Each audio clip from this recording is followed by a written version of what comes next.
Шамурза Борукулов, мына Садыр Жапаровка каршы чыгып жаткан акылдуулар Садыр Жапаровдун колуна кол, бутуна бут боло турган Медер Алиевдей билимдүү, күчтүү ишенген адамдары бар. Студияга жалаң оозу жабылбай аңкылдагандарды, эч кимге сөз бербей жажалактагандарды топтогон экен. Алар Медер Алиевдин жанында ит алган түлкүдөй болуп эле калышты го. Кекештени онтоп үнүн чыңкылдатып, шилекейин чачыратып сүйлөгөн Атамбаевдин ыйлаак торопою болсо, кожоюндан таяк жеп куйругун чатына кыскан жаман иттей болуп жим болуп калды. Аксакалыңды да урдум деп акылдаган Бактыбек Медердин жанында шымына чычып коюп, күнөөлүү болгон баладай үнү чыкпай калды. Ал эми Ритага сөз жок. Сабатынын нөл экени ачылып, шерменде болгонуна карабай, ар нерсенин башын бир кошуп тантырайт. Мындай катындарды айылда этеги жыртык тешип, буларга эч ким теңелбейт.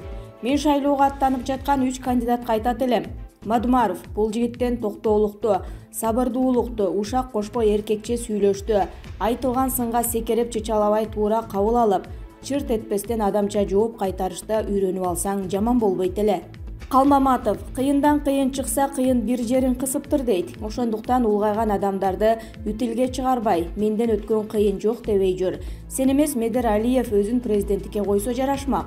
Сегизбаев, сен Медер Алиевдин жанында дуб, так айтканда сабатсыз макулук болуп көрүнүп каласың. Жок жерден таап көтөрүп жүргөн жалган ушактарың менен сен Атамбаевка гана жагасың. Биз сенин жалганыңды Белизгейттен бери билебиз. Мага Медер Алиевден өзгөчө СДПК тууралуу айткан сөз абдан жакты. Чынын айтсам, ошол сөздү өзүм айтып алгандай болдум. СДПК деген партия Кыргызстандын тарыхындагы эң сабатсыз, чектен өткөн кошоматчы, ууру кеске, кыскасын айтканда Кудай урган партия болчу. Кыргыз элинин ырысына чычкан партия деп Медер точкасына жеткире айтты.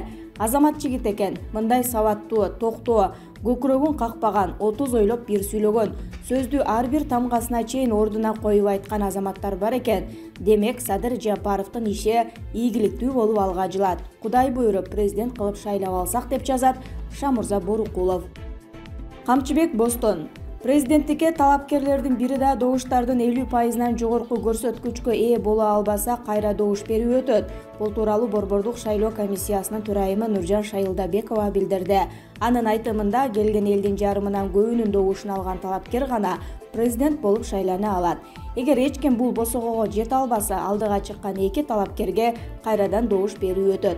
Экинчи тур шайлоонун жыйынтыгы расмий чыккандан кийин 20 күнгө чейин 2 жуманын аралыгында уюштурулат. Шайылдабекова президенттик шайлоого катышууга минималдык чек коюлбаганын белгилеп, добуш бергендердин санына жараша жыйынтык чыгаарын кошумчалады. Ал эми референдумду өттү деп таануу үчүн шайлоочулардын кеминде 30% катышышы керек. Ушакташпай фактылашалы, Жеңиш Молдахматов Садыр Жапаровка жооп берди. Замандаш партиясынын мурдагы лидери Жеңиш Молдахматов президенттикке талапкер Садыр Жапаровка жооп берди. Эске салсак, 6 январда Садыр Жапаров Кара сууда эл менен болгон жолугушууда Жеңиш Молдахматовду Кудайдын жок калпын айтып, элдин баарын тескери бурганга аракет кылып жатат деп айыптаган. Жапаровдун бул билдирүүсүнөн көп убакыт өтпөй Молдахматов өз айткан сөзүнө факты келтирип жооп берди. Урматтуу Садыр Нуркожоевич, ушакташпай фактылашалы. Биринчиден, кумтөр боюнча сиз маселелерди көтөрүп жүргөндө Саруу айылында мен жана башка жарандар жүргөнбүз. Кумтөрдүн айынан далай досторум сабалып, камалып дагы чыгышты. Бирок бүгүн мага эмес, өзүңүзгө өзүңүз каршы пикир айтып, элдин кулагын башка сөздөргө буруп келесиз. Биринчиден, ат башыдагы логистикалык борбор ачылды эмес, маселе козголуп жатат. Себеби эмнеде деген суроо, эл алдында так маалымат бериңиз. Экинчиден, жетим тоо боюнча өз сөзүңүзгө өзүңүз жооп бере албасаңыз, эл күнөөлүү эмес.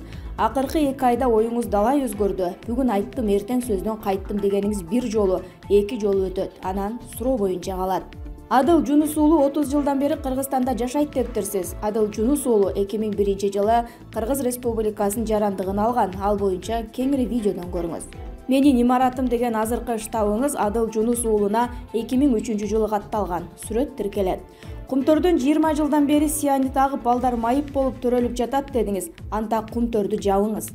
2009-жылы кумтөр боюнча келишим түзүлүп, мамлекеттин үлүшү алынып жатканда мен студент, сиз комиссар элеңиз. Эмнеге талкан салып отурдуңуз? Жетим тоо боюнча эл макул болбосо казбайбыз дедиңиз. Анда эл алдында казбайбыз деп айтыңыз. Анткени эл казганга каршы. Кошоматчылар коркконунан унчукпаса, бардыгы унчукпай калбайт. Бийлик утурумду. Урматым менен Жеңиш Молдокматов. Динара Маматова.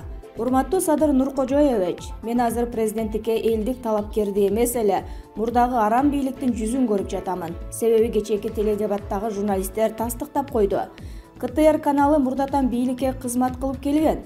Алар эч качан элге чындыкты, туура маалыматты кабарлаган эмес. Алар элдин душманы. Себеби КТР каналы сизди жактап, биздин уулубузга тийбегиле деген сөйлөй койду. Бул көрүнүш эч кимге деле жакпады окшойт. Бир талапкерди теледебаттын башында эле жактаганы такыр туура эмес. Эми дебатка келсек, урматтуу Садыр мырза, менин ушак айтышканга убакытым жок деп келбей койдуңуз. Теледебат ушак эмес, дүйнөлүк деңгээлде өтүүчү эреже телетаймашуу. Телетаймашууга келген талапкерлерди эл акылына, билимине, тажрыйбасына, сүйлөө, иштөө жөндөмүнө карап тандап алышат. Албетте, дебатта талапкерлер бири-бирин катуу сынга алып суроо узатышат. Бул деген ушак эмес, эгерде акылыңыз жетсе. Теледебатка келбей койгонуңуз өзүңүздүн колдоочуларыңызды элде сыйлабастыкка жатат. Эгерде өзүңүзгө ишенсеңиз келишиңиз керек болчу. Элдин алдына чыгып суроолорго жооп берип, 6 миллион калкты башкарууга аттанган.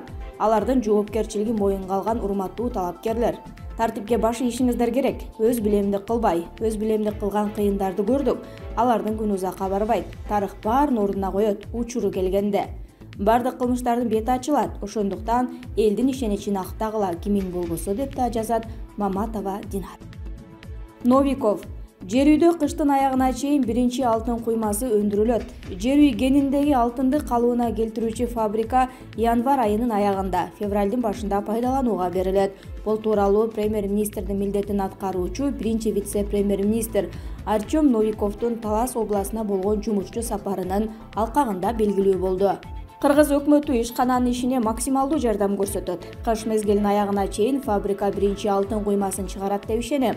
Өз кезегинде компания буга чейин алган бардык милдеттенмелерин аткарат. Кыргыз өкмөтү үчүн инвесторлордун үзгүлтүксүз жана коопсуз иштешин камсыз кылуу маанилүү. Ошол эле учурда биз жергиликтүү калкты жумуш менен камсыз кылуу маселесине чоң көңүл бурабыз.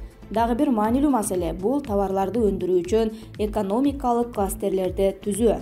Ишкана жергиликтүү продукцияны максималдуу колдонушу керек деп белгиледи Новиков. Артем Новиков кен иштетүүдө эл аралык экологиялык талаптардын сакталышынын маанилүүлүгүн белгиледи. Ошондой эле калдык сактоочу жайдын курулушуна жергиликтүү активисттердин катышуусу менен көз карандысыз чет элдиктер эксперттер тарабынан анализ жүргүзүү зарыл, деди өкмөт башчы. УКМК. Өмүрбек Бабанов кылмыш ишине фигурант катары суракка чакырылды. Мурдагы премьер-министр Өмүрбек Бабанов суракка чакырылды.